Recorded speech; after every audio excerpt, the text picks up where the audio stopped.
Hello, Taurus, and welcome to your September forecast. And hey, listen, yes, a lot of you, I speak with you daily. Yes, I can hear how your life has really slowed down nearly to a halt.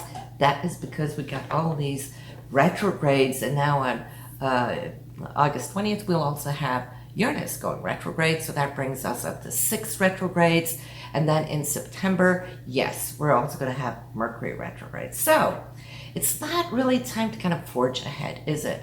It's time to kind of reflect, go to the past, clean up those things, or also reconnect with earlier inspirations that you had and never did go anywhere with it, right? This is a time to develop those thoughts and the ideas that you had so that when the planets are moving forward again, you can get a flying start. But this month here, the Sun and Mars is going to be in your 5th house, along with the new moon there on September 7th, 14 degrees in Virgo. So, that's a fun place to have your Sun.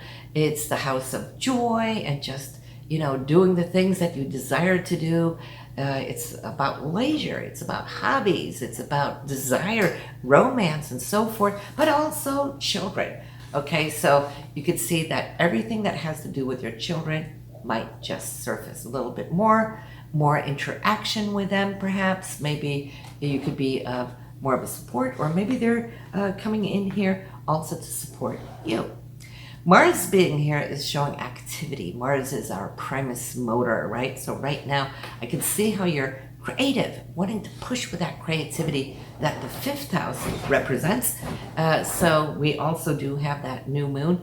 The intention is what we place on the new moon. So what should your intentions be? Place a comment down below if you can intuit it. Yes, it is all about telling to yourself and to the universe, I want more of this fun time, right? So as you move forward in the oncoming months, don't forget, you put that intention out that it's okay to have me time, to have creative time, to go do your hobbies. It's okay to do so without feeling guilty, because this is how we recharge in such a good way when we're awake and conscious, not just when we're sleeping or meditating, like in the 12th house, right?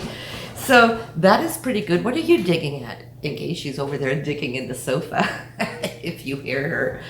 But listen, yes, Mercury will be going retrograde. And for 3.5 weeks from September 27th to October 19th. This is going to take place in your 6th house, which will have to do with your day-to-day routines. It's your health, kind of giving you extra time to kind of contemplate. Are you eating the right foods? Do you need to cut something out? What habits do you have that you want to overcome? It's going to really help you get that time and space to look at these things.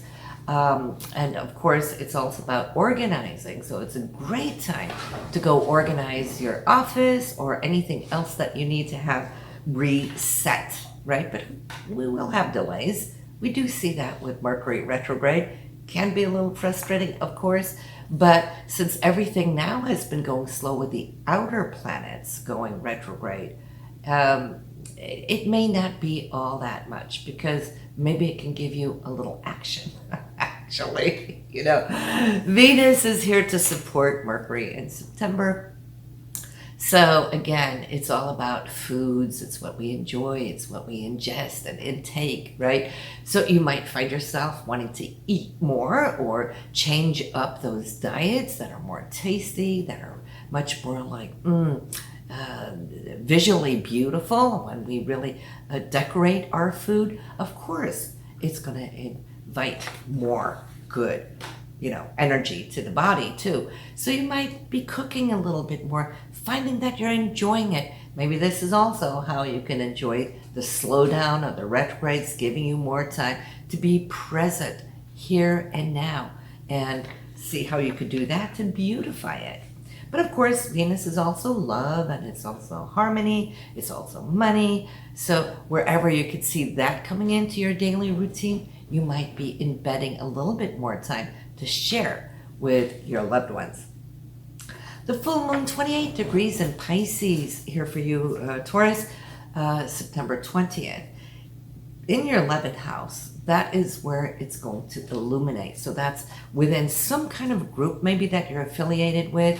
It could also be within the circle of friendships and so forth.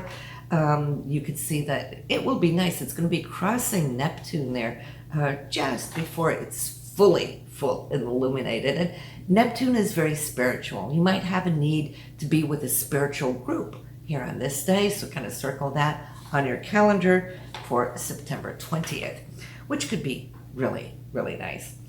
Saturn and Jupiter is still trying to grow and expand your career, but they're retrograde, right? So look for opportunities that were present and presented to you in the past. Maybe you didn't act on them, but here they can still come around. I mentioned this in last month's video as well, but it's still active and still will be active for some time in the oncoming months, right? So I just wanted to remind you of that. And since your chart is so slow, not just yours, it's everybody's charts right now, what I'm doing here in August is uploading daily today's horoscopes. That's what I'm calling it, today's horoscopes, right? Where we can look at the daily action of what is moving forward, okay? We still, even in the slowdown, we still have the movement of the moon, right? And we have Mercury, we've got Venus and Mars, so there's still action. So we're going to test that to see how it does this month, and if it's all good, well, then we will continue onwards. So pay attention to that on your YouTube, or subscribe so you can get them, or look at that shorts shelf, as they call it. It's only a 1 minute long introduction, and I upload it at midnight so you have it early in the morning before you start your day. So see you guys soon. Have a good one, and happy September. Bye now.